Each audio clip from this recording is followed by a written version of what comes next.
بسم الله الرحمن الرحيم. الحمد لله رب العالمين حمد الشاكرين. الصلاة والسلام على سيد الأنبياء والمرسلين سيدنا ونبينا وشفيعنا ومولانا محمد وعلى آله وأصحابه الطيبين الطاهرين. قدرمنو اوریدونکو د ژوند د لارې د خپرونې مینوالو، السلام علیکم ورحمت الله وبرکاته. ستاسو روغتیا او خوشحالي د پاک رب نه غواړم، په دې هیله چې د صحت او عافیت جامې پر تن ولرئ او خوشحالي مو په برخه وي. دا دی زه محمد یاسین فهیم د ژوند د لارې د خپرونې په وړاندې کولو کې ستاسو په خدمت کې یم. زموږ د نن ورځې د خپرونې موضوع بیا هم له مرګه وروسته دویمه نړۍ. قدرمنو اوریدونکو،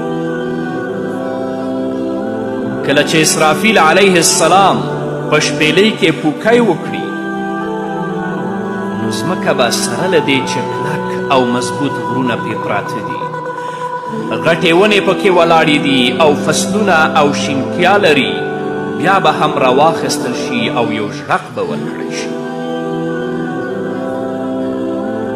الله تعالی په خپل کلام کې په سورت حاقه کې 14 او 14 آیتونو کې فرمایي: فاذا نفخ في الصور نفخة واحدة وحملت الارض والجبال فدكتا دكة واحدة. کله چې پوکی وکړی شي په شپېلۍ کې یو ځل پوکی، ځمکه او غرونه به راپورته کړی شي، نو به ژړقول شي په یو ځل ژړقولو سره. غرونه به د پستو شګو په څیر نرم شي، لکه چې الله په صورت مزمل کې 14 آیت کې فرمایي: یوم ترجف الارض والجبال وکانت الجبال کثیبا مهیلا. هغه ورځ چې اوبه خوځول شي ځمکه او غرونه، نو شي به غرونه ډیرکۍ د شګو بهیدونکي. یو ځای کې چې د شګو ډیرۍ جوړه شي، نو هغه شګې رابهیږي، راښویږي، غرونه به همداسې شي.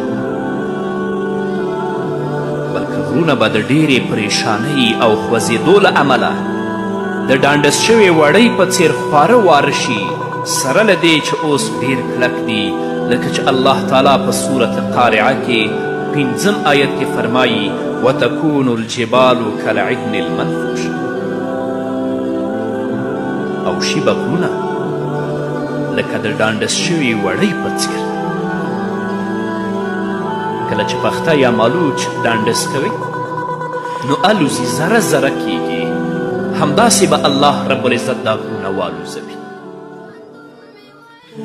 غرونه به الله تعالی له خپلو ځایونو څخه ختم کړي، نو په ځمکه کې به هیڅ غر نه وي، لکه چې الله تعالی په خپل کلام کې په صورت نبأ کې په 20 آیت کې فرمایي: وسیرت الجبال فکانت سرابا. او روان به کړه شي غرونه، نو شي به په شان د سراب. په یو دښته کې روانې، ډیره سخته ګرمي د لمر لګیږي، تا ته اوبه ښکاري چې هلته اوبه دي، اما چې مخکې ورځې هیڅ نشته، هغه سراب دی. موږ ورته په پښتو کې د شګو ګل یا جل وایو. الله به دا غرونه داسې کړي، او ځینې پښتانه ورته تاو وایي. خو قدرمنو اورېدونکو، غرونه به د سراب او د تاو غوندې شي چې لیدونکي ته له لرې اوبه ښکاري، خو کله چې ورته ورنږدې شي، نو هیڅ شی ونه مومي.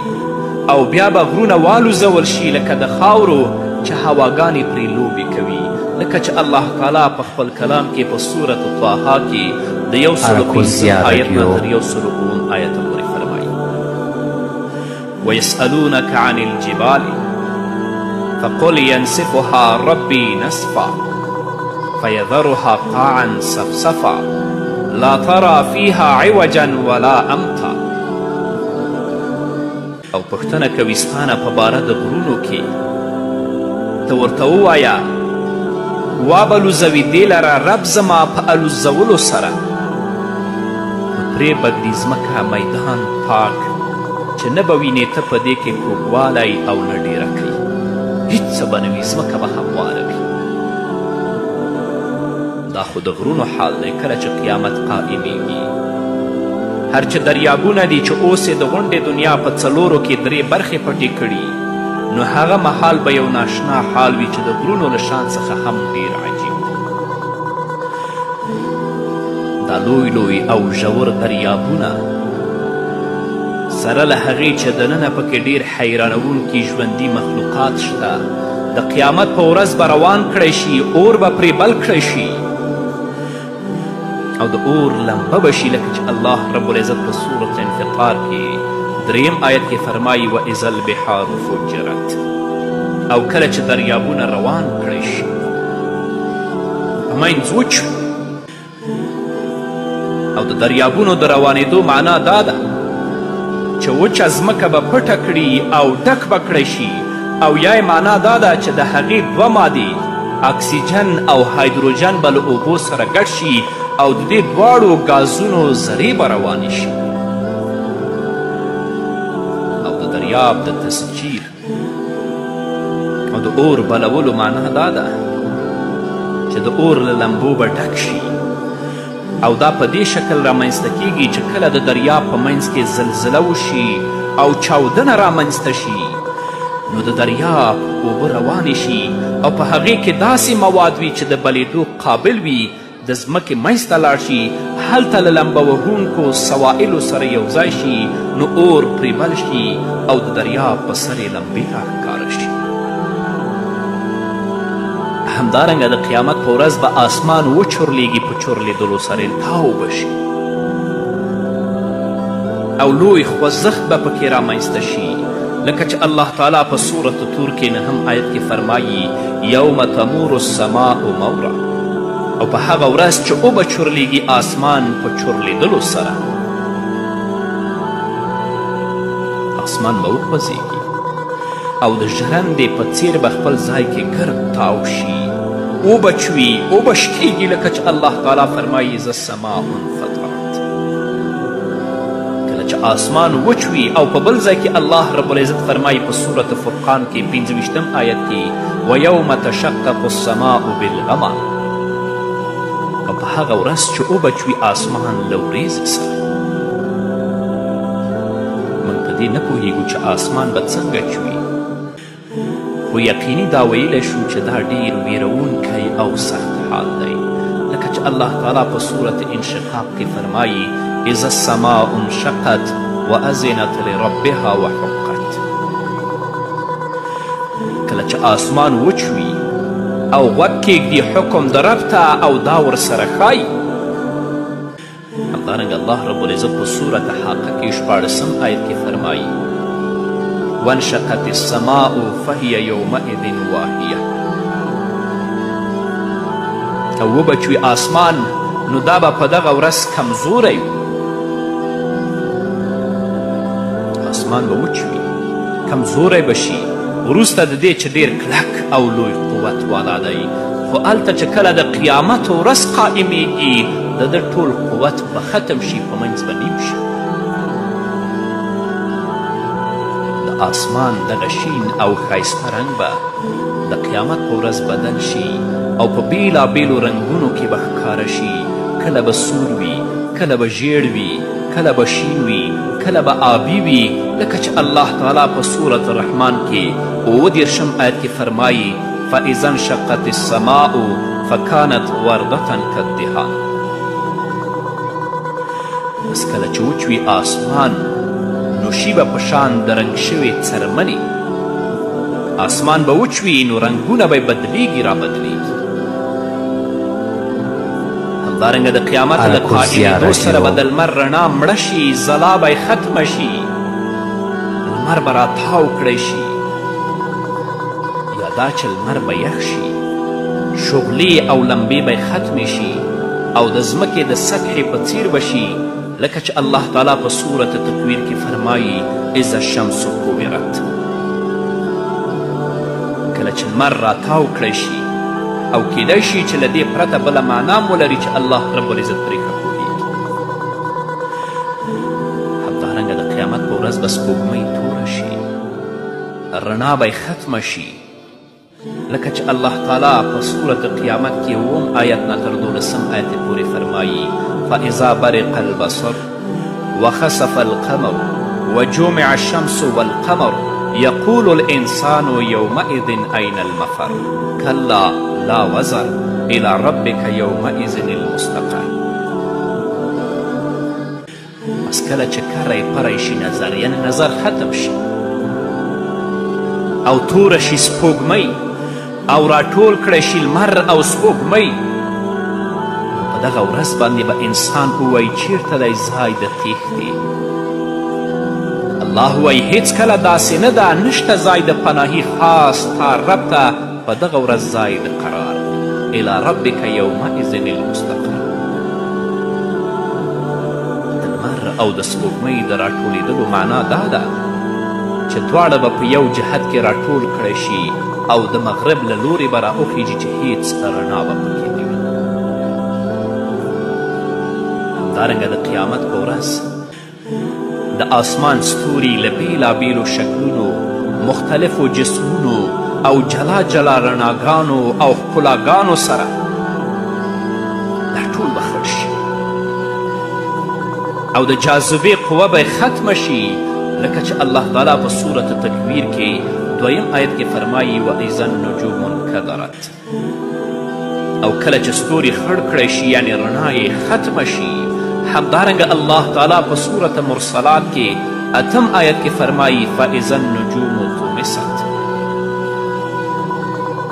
بس کله چې ستوري بې نوره کړی شي او په دې پسې به بیا دغه ستوري چې د جاذبې قوه لري او یو بل ته پرې نږدې کیږي دغه قوه به ختمه شي،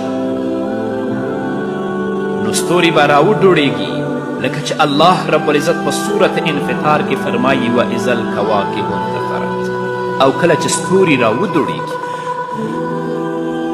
همدارنګه الله تعالی په صورت فاطر کې 40 آیت کې فرمایي ان الله یمسک السماوات والارض ان تزولا ولئن زالتا ان امسكهما من احد من بعده انه كان حلیما غفورا. بېشکه الله تعالی بندوي آسمانونه او ځمکې له زایله کېدو نه، او که زایله شي نو هیڅوک یې له الله تعالی پرته نشي رابندولی. بېشکه دغه الله ډیر صبرناک او بښونکی دی. او دا حالت به کومو ستورو ته رسیږي؟ پر دې الله رب العزت ډېر ښه پوهېږي، موږ نه پوهېږو. کیدای شي دا زموږ د دې دنیا ستوري وي او کیدای شي چې ټول هغه ستوري وي چې په آسمان کې دي او د ستورو شمیر یوازې الله رب العزت ته معلوم دی. الله تعالی فرمایي په صورت واقعه کې 75 او 76 آیتونو کې فلا اقسم بمواقع النجوم وانه لقسم لو تعلمون عظیم. بس انکار په کار نه دی. زه قسم کوم په ځایونو د پریوتلو د ستورو باندې او بېشکه دا ډېر لوی قسم دی که تاسې پوهېږئ. دا ټول تغییرات او پیښې د مخلوقاتو له راټولولو مخکې کیږي او بیا به خلک د محشر ځمکې ته راټول کړی شي. نو څنګه به راټول کړی شي او د محشر په ځمکه کې به ورته څه پیښیږي؟ دا به واورو قدرمنو اوریدونکو. بیا هم زموږ سلامونه ومنئ. حشر د بیلابیلو شیانو راټولول او په یو ځای کې اچولو ته ویل کیږي. د قیامت په ورځ حشر د مخلوقاتو راټولول د حساب او کتاب لپاره او د هغوی ترمنځ د فیصلې کولو لپاره. الله رب العزت د قیامت ورځې ته یوم الجمع یعنی د راټولېدلو ورځ ویلې ده، ځکه چې په دې ورځ کې الله رب العزت مخکینی او وروستني مخلوقات راجمع کوي، لکه چې الله تعالی په صورت هود کې 103 آیت کې فرمایي ذلک یوم مجموع له الناس وذلک یوم مشهود. دا هغه ورځ ده چې خلک به ورته راټولیږي او دغه داسې ورځ ده چې حاضري به ورته کیدی شي. لومړني او وروستني به ټول الله رب العزت راجمع کړي، لکه چې الله رب العزت په صورت واقعه کې 49 او 50 آیتونو کې فرمایي قل ان الاولین والآخرین لمجموعون الى میقات یوم معلوم.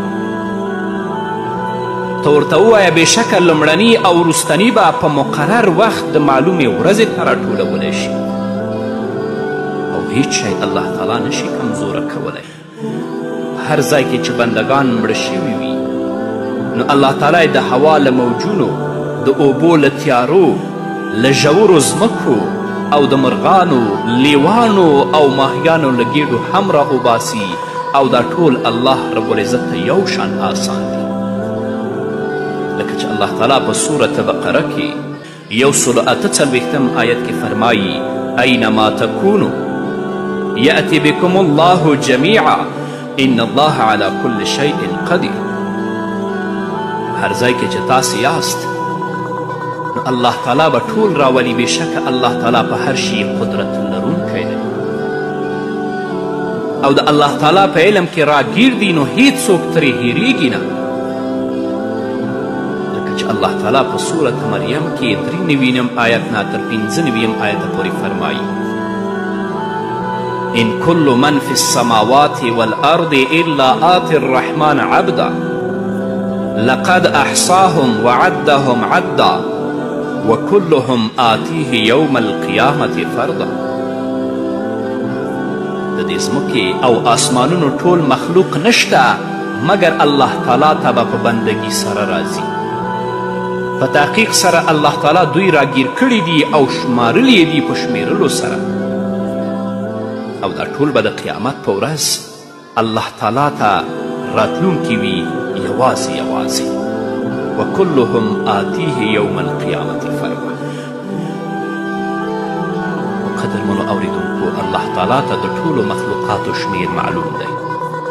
نر او ښځی پیژني، غټ او واړه یې جلا کولی شي، د هغوی سا اخیستل او ویستل او خبرې په شمیر کې راګیروي او دا ټول د الله تعالی تر غلبې لاندې او هر مخلوق به الله تعالی ته ځان له ځانه ورځي. الله تعالی به د خپل مخلوق په اړه هغه فیصله کوي چې خوښه وي، لکه چې الله تعالی په صورت کهف کې 43 آیت کې فرمایي وحشرناهم فلم نغادر منهم احدا. او موږ به راټول کړو دوی نو یو کس به ترې هم پرې نه کړو. قیامت قائم شي نو الله تعالی به ټول مخلوقات په یو ځای کې راجمع کړي. د الله رب العزت په کتاب کې ډیر داسې آیتونه شته چې په هغې کې د حشر اثبات راغلی چې له هغې څخه به ځینې زه تاسو ته بیان کړم. الله رب العزت په صورت کهف کې 43 آیت کې فرمایي وحشرناهم فلم نغادر منهم احدا. او موږ به راټول کړو دوی نو یو کس به ترې هم پرې نه کړو. همدارنګه په صورت واقعه کې 49 آیت نه تر 50 آیته پورې فرمایي قل ان الاولین والآخرین لمجموعون الى میقات یوم معلوم. ته ورته ووایه بېشکه لومړني او وروستني به په هغه مقرر وخت کې د معلومې ورځې ته راټولولی شي.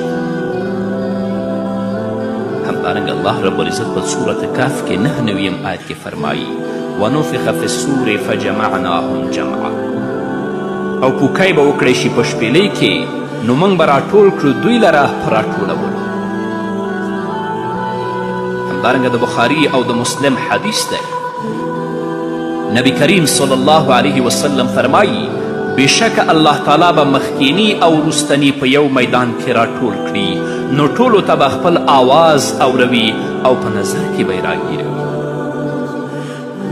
نو د قیامت په ورځ به مخلوقات په یوه سپینه پاکه ځمکه کې راټول کړی شي. د بخاري او د مسلم حدیث دی. نبی کریم صلی الله علیه وسلم فرمایي د قیامت په ورځ به خلک په داسې ځمکه کې راټول کړی شي چې د سپینو وړو د ټکلي په څیر به وي او د هیچا نښه به پکې نه وي. د محشر ځمکه به په شام کې وي. د بخاري حدیث دی. نبی کریم صلی الله علیه وسلم په خپل لاس باندې شام ته اشاره وکړه او وی فرمایل له دې ځای نه تر دې ځایه پورې به تاسې راجمع کیدی شي. ځینې به سپاره وي، ځینې به پیدل روان وي او ځینې به په مخونو راښکل کیږي. د قیامت په ورځ به ستاسې خولې بندې وي.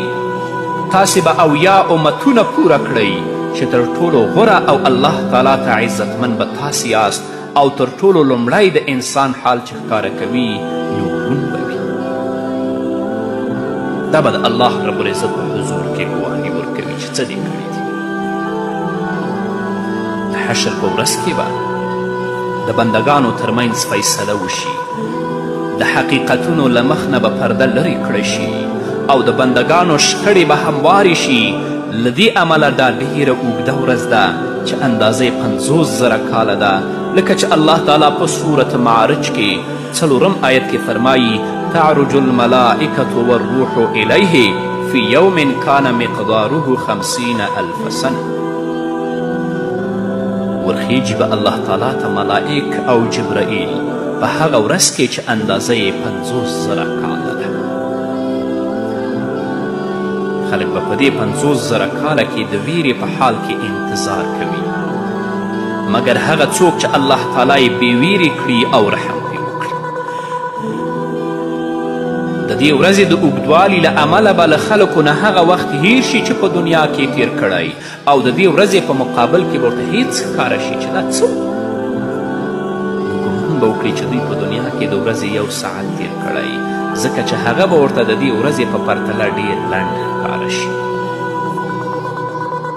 الله رب العزت په صورت یونس کې 45 آیت کې فرمایي ویوم یحشرهم کأن لم یلبثوا الا ساعة من النهار یتعارفون بینهم قد خسر الذین کذبوا بلقاء الله وما كانوا مهتدین. او په هغه ورځ چې الله تعالی به دوی راجمع کړي نو داسې به شي لکه چې دوی د ورځې لږه برخه تیره کړې ده. په خپلو کې یو له بل سره تعارف کوي، شناخت کوي او هغه کسان تاوانیان دي چې د الله تعالی ملاقات یې دروغجن ګڼلی او هدایت موندونکي نه دي.